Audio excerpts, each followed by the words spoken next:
Good morning student, कैसे हैं बेटा आप? आशा अच्छे ही होंगे। बेटा हम संस्कृत वर्णमाला करेंगे, ठीक है। देखो ऊपर लिखा है संस्कृत वर्णमाला। बेटा किसी भी भाषा में प्रवेश करने से पहले उस भाषा की वर्णमाला हमें जाननी अत्यंत आवश्यक होती है। तो इसलिए आज हम इस वीडियो में संस्कृत वर्णमाला करेंगे। संस्कृत का अर्थ होता है शुद्ध संस्कारित भाषा को संस्कृत कहते हैं। वर्णमाला ये है अष्टचत्वारिंशत् 48 यानी संस्कृत इस समय में वर्तमान समय में संस्कृत में 48 वर्णों का प्रयोग होता है। कैसे कैसे देखो, वर्णों के समूह को वर्णमाला कहते हैं। ऊपर लिखा ना वर्णमाला, तो किससे कहते हैं वर्णमाला? वर्णों के समूह को वर्णमाला कहते हैं। अब आप समझ गए कि वर्णमाला किसे कहते हैं। तो नीचे है वर्ण। तो वर्ण किससे कहते हैं बच्चों? वर्ण कहते हैं भाषा की सबसे छोटी से छोटी इकाई या ध्वनि जिसके टुकड़े न हो सके वर्ण कहलाती है, ठीक है।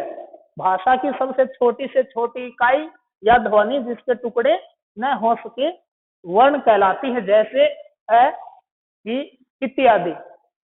हम इन वर्णों को टुकड़ों में विभाजित नहीं कर सकते, ठीक है। अब देखो लिखा वर्ण परिचय। वर्ण 3 प्रकार के होते हैं बच्चों।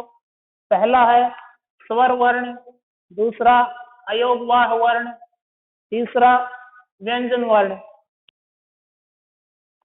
देखो स्वर, स्वर किसे कहते हैं? संस्कृत में स्वर को अच भी कहते हैं। संस्कृत में अच भी कहते हैं स्वरों को। ये वे वर्ण होते हैं जिनका उच्चारण करने के लिए किसी अन्य वर्ण की आवश्यकता नहीं पड़ती। ये कह सकते हैं कि स्वर अपने आप में स्वतंत्र होते हैं। जिन वर्णों को उच्चारण करने में हमें किसी अन्य वर्ण की सहायता नहीं लेनी पड़ती, वे स्वर कहलाते हैं। इनकी संख्या बच्चों 13 होती है। संस्कृत में स्वरों की संख्या 13 मानी गई है। कौन कौन से हैं वे 13 स्वर? देखो है आ, ई, उ, रि, लरि, ए, आई, ओ, औ।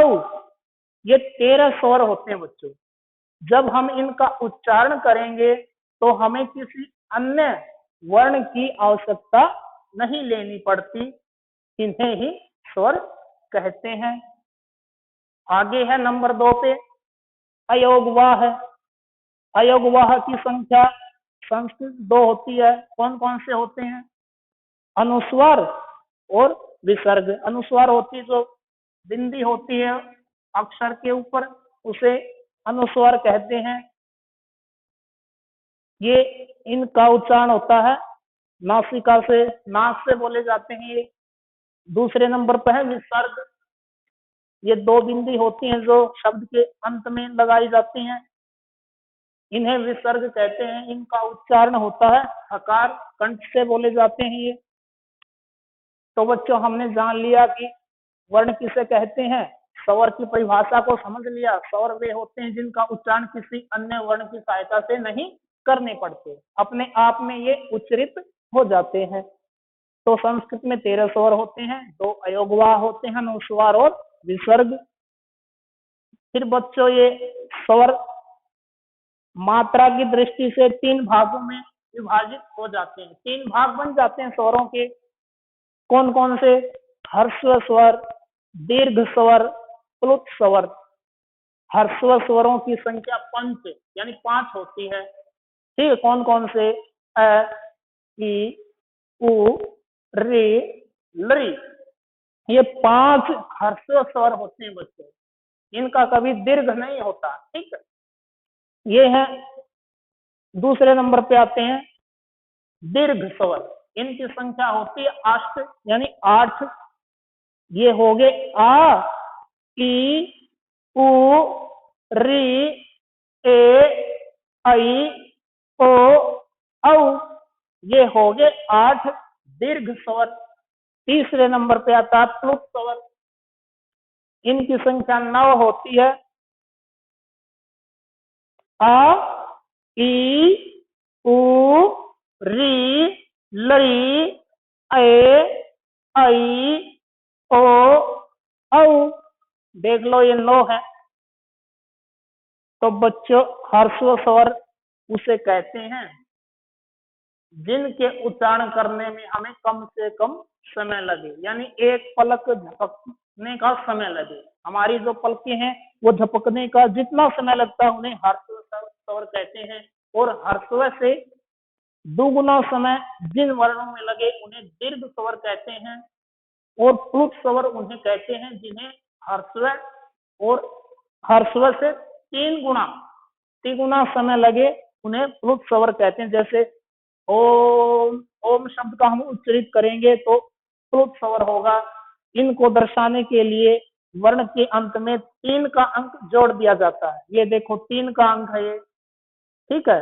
किसी भी वर्ण के साथ में 3 का अंक जोड़ने से वह प्लुत स्वर बन जाता है। ये तो हो गए मात्रा के आधार पर स्वरों के 3 भेद, ह्रस्व, दीर्घ, प्लुत स्वर। आगे है रचना के आधार पर, यानी इनकी रचना कैसे, इनके आधार पर भी स्वरों के 2 भेद होते हैं। कौन कौन से? पहला है मूल स्वर, मूल स्वर। दूसरा है संधि स्वर। मूल स्वरों की संख्या 5 होती है। कौन कौन से? ए, ई, उ, रे, लरी। ये मूल स्वर क्यों होते हैं? क्योंकि ये अपने आप में ही पूर्ण होते हैं, अपने आप में ही बने हैं, ये किसी अन्य वर्ण से मिलकर नहीं बने हैं, इसलिए इन्हें मूल स्वर कहा जाता है। संधि स्वर, संधि स्वर किसे कहते हैं? यानी 2 भिन्न वर्णों से मिलकर बने हो उन्हें संधि स्वर कहते हैं। जैसे इनकी संख्या होती है 4, ए, ऐ, ओ, औ। देखो ए कैसे बना है? 2 वर्णों से मिलकर बना है, ए प्लस ई से ए बन गया। ऐ कैसे बन गया? ए प्लस ए से ऐ बन गया। ओ कैसे बन गया? ए प्लस उ से ओ बन गया। और औ कैसे बना? ए प्लस ओ से। इसलिए ये 4 वर्ण संधि स्वर कहते हैं। तो बच्चों आपने ध्यान में रखना है संस्कृत में 13 स्वर होते हैं और इनके 5 भाग हो जाते हैं। मात्रा के आधार पर 3 भाग और रचना के आधार पर 2 भागों में विभाजित हो जाते हैं। टोटल इनके 5 भाग बन जाते हैं, ह्रस्व, दीर्घ, प्लुत, मूल और संधि स्वर। ठीक है बच्चों, आगे देखो ये हमने कर लिए। आगे है तीसरे नंबर पे व्यंजन वर्ण। व्यंजन किसे कहते हैं? व्यंजन वे वर्ण होते हैं जो स्वरों की सहायता से उच्चारित होते हैं। ये कह सकते हैं कि व्यंजन अपने आप में आधे अधूरे होते हैं, ठीक है। यानी जब हम इनको उच्चारित करेंगे, इनका उच्चारण करेंगे तो हमें जरूरत पड़ेगी स्वरों की। स्वरों के बिना व्यंजनों का लिख सकते हैं लेकिन उच्चारण करना असंभव होता है। जब हम इनका उच्चारण करेंगे तो हमें स्वरों की जरूरत पड़ेगी।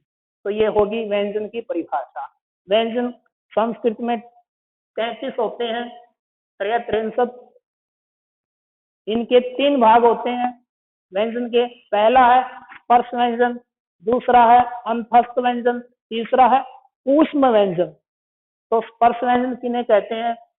स्पर्श व्यंजन को एक शब्द से और संबोधित करते हैं, उसका नाम है वर्गीय व्यंजन। स्पर्श व्यंजन को वर्गीय व्यंजन भी कहते हैं। तो स्पर्श व्यंजन क्यों कहते हैं? जब इन वर्णों को, इनकी संख्या होती है 25, स्पर्श व्यंजनों की संख्या कितनी होती है? 25। तो जब हम इन व्यंजनों को, इन वर्णों को उच्चारण करेंगे तो हमारे मुख के अंदर, हमारी जिह्वा मुख के अंदर अनेक अनेक भागों को स्पर्श करती है, तो उन्हें हम स्पर्श कहते हैं, यानी स्पर्श व्यंजन कहते हैं। और दूसरा नाम है इनका वर्गीय व्यंजन। वर्गीय व्यंजन क्यों कहते हैं? क्योंकि ये वर्गों में विभाजित हो जाते हैं। 25, ये बन गए वर्ग। ये 5 वर्गों में विभाजित होने से ये हो गए वर्गीय व्यंजन। कैसे हो गए देखो, क ख ग घ अंग च छ ज झ ञ ट ठ ड ढ ण त थ द ध न प फ ब भ म। बच्चों ये आप समझ रहे होगे, ये नीचे क्या लगा रखा है, इसे हलंत कहते हैं। ये लगाने जरूरी होते हैं क्योंकि ये मूल व्यंजन यही है, मूल स्वर है, जो असली स्वर होते हैं, शुद्ध स्वर व्यंजन होते हैं, तो ये वही है। क्योंकि ये इनके अंदर स्वर नहीं है, जब हम इनके अंदर स्वरों को मिश्रित कर देंगे, डाल देंगे, तो ये हट जाएगा। जैसे इसमें अब स्वर हो गया अ, क प्लस अ यानी अस्वर हो गया, तो ये हट गया। अगर हम स्वरों को बाहर निकाल देंगे तो हमें ये लगाना अति आवश्यक हो जाएगा। तो ये 5 वर्ग हो गए, कौन कौन से। पहले वर्ग में पहला वर्ण होता है क, तो इसलिए इसका नाम बन गया कवर्ग। ठीक है। दूसरे वर्ग का पहला वर्ण होता है च, तो इस वर्ग का नाम हो गया चवर्ग। तीसरे वर्ग का ट वर्ग होता है और इसका पहला वर्ण होता है ट, तो इसका वर्ग हो गया ट वर्ग, इसका नाम हो गया ट वर्ग। चौथे में ट होता है, इसका हो गया ट वर्ग। पांचवें में प वर्ण होता तो इसका नाम हो गया प वर्ग। यानी ये 5 वर्गों में विभाजित हो गए आपके 25 व्यंजन, इसलिए इन्हें स्पर्श व्यंजन भी कहते हैं और वर्गीय व्यंजन भी कहते हैं। तो आपने ध्यान रखना, प्रत्येक वर्ग में 5 वर्ण होते हैं और जो ये अंतिम वर्ण होते हैं आपके 5, प्रत्येक वर्ग के अंतिम वर्ण, इन्हें हम पंचमा अक्षर भी कहते हैं। संस्कृत में इन्हीं का प्रयोग होता है। ठीक है, अनुस्वार की दृष्टि से पंचमा अक्षर का ही प्रयोग होता है, तो इनका नाम एक अलग से होता है पंचमा अक्षर। तो ये हो गए 5 वर्ग और प्रत्येक वर्ग में आपके हो गए 5-5 वर्ण, तो कुल मिलाकर हो गए 25। यानी कैसे मैं तक आपके वर्ण हो गए 25। कैसे मैं तक का यही अर्थ होता है कि क वर्ण से लेकर और अंतिम प वर्ग का जो अंतिम वर्ण होता मैं, इस तक आप इन लो, टोटल हो गए, इनकी संख्या होगी 25। फिर दूसरे नंबर पर आता आपका अंतस्थ व्यंजन। अंतस्थ व्यंजन वे व्यंजन होते हैं जिनको उच्चारण करने में हमें अपने मुख के अंदर वायु को थोड़ा रोक कर बाहर निकालना पड़ता है। ठीक है, वायु को जब हम इनको उच्चारण करेंगे तो उच्चारण करने में जो हमारी वायु बाहर आती है उनको हम थोड़ा सा रोक कर बाहर निकालते हैं जब हम इनका उच्चारण करेंगे। इनकी संख्या 4 होती है बच्चों। कौन कौन सी? य, र, ल, व। ये 4 संख्या में आपके अंतस्थ व्यंजन है। तीसरा है ऊष्म व्यंजन। इसके नाम से ही पता चलता है, ऊष्म यानी गर्म में, गर्म यानी जब हम इन वर्णों का उच्चारण करेंगे तो हमारे मुख के अंदर से गर्म हवा बाहर निकलती है। इनकी संख्या भी 4 होती है। श, श, स और ख। ठीक है बच्चों, ये 4 होते हैं ऊष्म व्यंजन, 4 होते हैं अंतस्थ व्यंजन और 25 होते हैं स्पर्श व्यंजन। कुल मिला के ये आपके हो गए 33 व्यंजन और 13 स्वर हो गए। 13 स्वर हो गए, 13 और 33 कितने हो गए? 46 हो गए और 2 हो गए आपके अयोगवाह है, अनुस्वार और विसर्ग। कुल मिलाकर संस्कृत आजकल वर्तमान में संस्कृत वर्णमाला में कुल मिलाकर 48 वर्णों का ही प्रयोग होता है। ठीक है बच्चों, आशा करते हैं आपको इनकी जो डेफिनेशन हो अच्छी तरह से समझ में आ गई होगी। आज के लिए बच्चों इतना ही। कल की वीडियो में हम इसके उच्चारण स्थान की वीडियो बनाएंगे। ये जो जितने भी वर्ण हैं कहाँ कहाँ से उच्चरित किए जाते हैं, तो जो आज करवाया है वो अपनी कॉपी में नोट करना है और याद करने का प्रयत्न करना, क्योंकि किसी भी भाषा में प्रवेश करने से पहले उसकी वर्णमाला जानना अत्यंत आवश्यक होता है। इनके बिना हम व्याकरण नहीं सीख सकते। आज के लिए इतना ही, धन्यवाद।